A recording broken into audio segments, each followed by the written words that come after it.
ममता बनर्जी के भतीजे अभिषेक बनर्जी की पत्नी रुजिरा इस वक्त सीबीआई के सवालों का सामना करेंगी। आज उनके घर सीबीआई की टीम किसी भी वक्त पहुंच सकती है। आपको बता दें कि इससे पहले रुजिरा की बहन से पूछताछ हो चुकी है। कोयला घोटाला जिस तरह से बंगाल चुनाव से पहले इसकी एंट्री हुई है, आपको हम ये भी बता दें कि रुजिरा पर दरअसल किस तरह के आरोप हैं, जिसके बाद सीबीआई की टीम उनके घर पहुंच रही है। ये मामला गंभीर इसलिए भी हो जाता है क्योंकि अभिषेक बनर्जी की फर्म पर भी लेन देन के कुछ आरोप हैं और ममता बनर्जी के बाद अगर पार्टी में सबसे ज्यादा किसी की चलती है तो वो अभिषेक बनर्जी हैं। विरासत में उनको सियासत मिली और ऐसे में ये आरोप चुनाव से पहले अगर टीएमसी के सबसे बड़े चेहरों की तरफ आते हुए दिखाई दे रहे हैं तो चुनाव तक ये क्या शक्ल लेंगे, इस पर सवाल है और इसी वजह से सियासी बयानबाजियां भी लगातार जारी हैं। ईएसएल के इलाके में कोयला चोरी की शिकायत हुई। ये वही कंपनी जो इस वक्त सीबीआई के रडार पर है।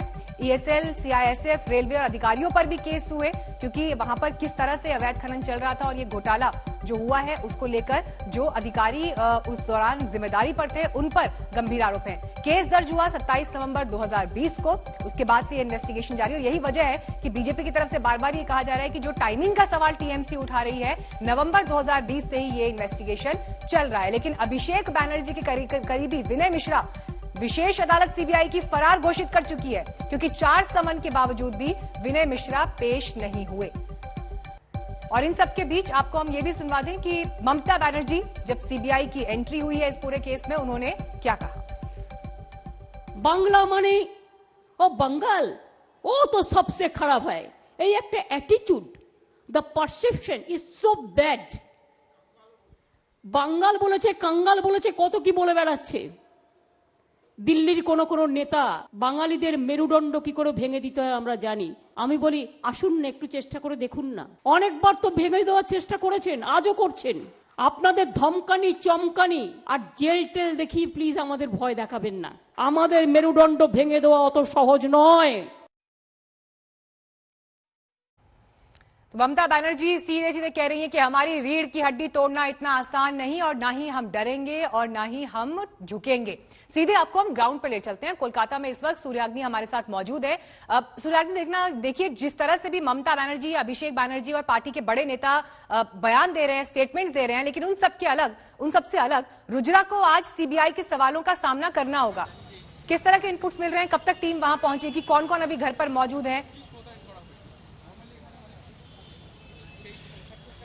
देखिए कल रुजिरा नरूला बनर्जी ने एक चिट्ठी लिखा था सीबीआई के लिए, जहां पे उन्होंने मेंशन किया है कि उनको पता है नहीं कि उनकी पूछताछ क्यों होने वाली है, किस विषय पे होने वाली है, लेकिन वो कोऑपरेट करेंगी। और आज का समय दिया है उन्होंने 11 से लेकर 3, इसी घर पे जो घर हमारे पीछे है वहां पे सीबीआई को बुलाया है उन्होंने, और उन्होंने कहा है कि वो बातचीत करेंगे, पूरा कोऑपरेट करेंगे। ऐसा ही चिट्ठी में उन्होंने लिखा है। सीबीआई की टीम 11 से 3 के बीच में कभी भी आ सकती है। हमारे सूत्रों के अनुसार 11 के आसपास ही आएगी सीबीआई की टीम। मेनका गंभीर जो उनकी बहन है, कल भी 11:55 को मेनका गंभीर के घर गई थी सीबीआई की टीम। वहां पे 2 गाड़ियां गई थी सीबीआई की, जिसमें करीबन 8 लोग थे शामिल, जिसमें 2 फीमेल ऑफिसर्स भी सीबीआई के थे। आज देखना यह है कि क्या वो टीम एक्सटेंड होता है, क्या वही टीम आती है कि नहीं, वो देखना सबसे ज्यादा इंपॉर्टेंट होगा। कल मेनका गंभीर के साथ करीबन 3 घंटे से थोड़ा ज्यादा देर की बातचीत हुई थी सीबीआई के साथ।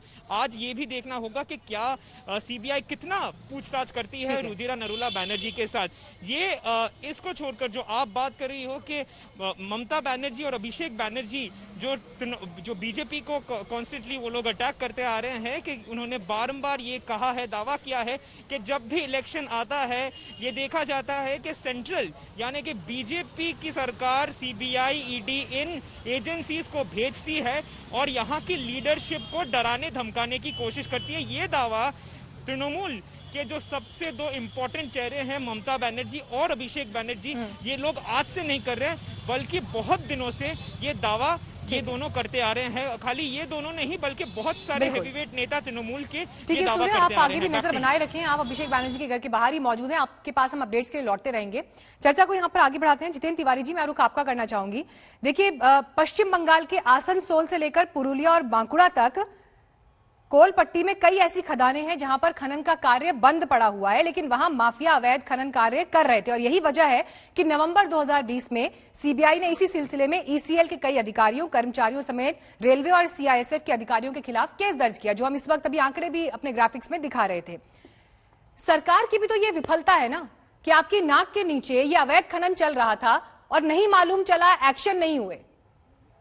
देखिए, ईस्टर्न कोलफील्ड लिमिटेड की जो संपत्ति है उसकी सुरक्षा के लिए, उस संपत्ति की देखभाल के लिए सेंट्रल इंडस्ट्रियल सिक्योरिटी फोर्स नाम की एक संस्था है, सीआईएसएफ है, और उनका काम ही है, उनका दूसरा और कोई काम नहीं, केवल यही काम है कि इंडस्ट्रियल इलाके में जो भी संपत्ति है, सरकारी संपत्ति है, उसकी रक्षा करना।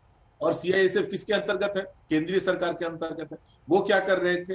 ये इस इलाके में भारतीय जनता पार्टी के दो सांसद हैं, मंत्री हैं, वो लोग क्या कर रहे थे? उनकी जिम्मेदारी नहीं है, जिम्मेदारी सारे लोगों की है, ये कलेक्टिव रिस्पॉन्सिबिलिटी है और कलेक्टिव रिस्पॉन्सिबिलिटी सारे लोगों को लेनी चाहिए। राज्य सरकार आंखें मूंद रहेगी वहां पर अवैध खनन? नहीं, हम ये बिल्कुल नहीं। सिर्फ ये सोचेगी कि ठीक है, अगर वहां अवैध खनन हो रहा है तो केंद्र देखेगा, हमारी कोई जिम्मेदारी नहीं है उसके प्रति। देखिए, मैं आपको कहता हूं, आप यहाँ पता करेंगी तो आपको पता चलेगा कि सैकड़ों केस हुए, हजारों लोगों को अरेस्ट किया गया, हजारों लोगों के खिलाफ कार्रवाई की गई। ऐसे सैकड़ों मामले हैं जो कोर्ट में लंबित है, जिनका निष्पादन होना है। पुलिस समय समय पर जब पुलिस के पास कोई एफआईआर आता है उस पर कार्रवाई करती रहती है। अभी कुछ दिन पहले एक सीट का भी गठन किया गया, सीआईडी के नेतृत्व में एक और कुछ कोयला चोरी का मामले का इन्वेस्टिगेशन चल रहा है। लेकिन ये तो ठीक है, राज्य सरकार की, राज्य की पुलिस तो ये काम कर रही है, लेकिन जो केंद्रीय संस्था है उसकी संपत्तियों की सुरक्षा के लिए जो एजेंसी अलग से एक नियुक्त है, सीआईएसएफ, वो क्या कर रही है? देखिए जितेंद्र तिवारी जी, देखिए समझ में ये बात नहीं आती है कि अगर जेपी नड्डा के काफिले पर हमला होता है तो उस हमले के 15 मिनट बाद ममता बनर्जी कह देती हैं कि ये अटैक तो खुद उन्हीं के नेताओं ने अपने ऊपर खुद करवा लिए। ठीक है, आपके मंत्री के ऊपर अगर रेलवे स्टेशन पर बम से हमला होता है तो यह कह दिया जाता है कि रेलवे की जिम्मेदारी है वहां पर सुरक्षा व्यवस्था देना। अब मैं आपसे सवाल पूछ रही हूं कि कोयला अगर अवैध खनन वहां पर हो रहा था उस पट्टी पर, तो क्या राज्य सरकार इसके लिए किसी हद तक जिम्मेदार नहीं? आपने फिर केंद्र के ऊपर ठीकरा फोड़ दिया। नहीं, राज्य सरकार कार्रवाई कर रही है, राज्य सरकार कार्रवाई कर रही है। आप जानते हैं कि चोरी के मामले में जिसकी संपत्ति होती है उसी को एफआईआर करना पड़ता है। मेरी कलम यदि किसी ने चुरा ली तो मैं यदि मालिक हूं तो मुझे ही एफआईआर करना पड़ेगा कि ये मेरी कलम। मजूमदार जी, जवाब दीजिए। संपत्ति वो तो केंद्र की जिम्मेदारी गिना रहे हैं कि केंद्र किस हद तक रिस्पॉन्सिबल है, आप क्यों अपनी जिम्मेदारी लेने से बच रहे हैं? तृणमूल कांग्रेस की यही आदत है। अब मैं क्लेम नहीं कर रहा, या बीजेपी सिर्फ नहीं बोल रही। अब देखिए लेफ्ट क्या बोल रहे हैं, वो भी बोल रहे हैं कि जब एएसएल ने बहुत बार एफआईआर किया, लेकिन जब एएसएल के एरिया से कुछ निकल जाता है, कोल निकल के चला गया, सैकड़ों किलोमीटर जो नेशनल हाईवे है या रोड है, राज्य सरकार के रोड है, स्टेट हाईवे है, उसका रिस्पॉन्सिबिलिटी स्टेट पुलिस के है। लेफ्ट बोल रहे हैं, हम सिर्फ नहीं बोल रहे हैं, लेफ्ट बोल रहे हैं कि काले गाड़ियों में पैसा पहुंचाया जाता है, कलकत्ता तक, लंदन तक पैसा पहुंच गया। सीबीआई के इंक्वायरी में आ रहा है, सब मिले हुए हैं, टीएमसी के नेता सब मिले हुए हैं। और इंद्र जी ने खुद अभी बोला कि सीट कुछ दिन पहले उन्होंने गठन किया, क्यों इतना टाइम लगा? कल से हो रहा था क्या कोयले का तस्करी? सालों से होता रहा। तृणमूल कांग्रेस के रहते हुए कोई ना इंडस्ट्री आया। ये जो तस्करी है, कोयला तस्करी, काऊ तस्करी, गो तस्करी, यही इंडस्ट्री है, बाकी कुछ नहीं है बंगाल में।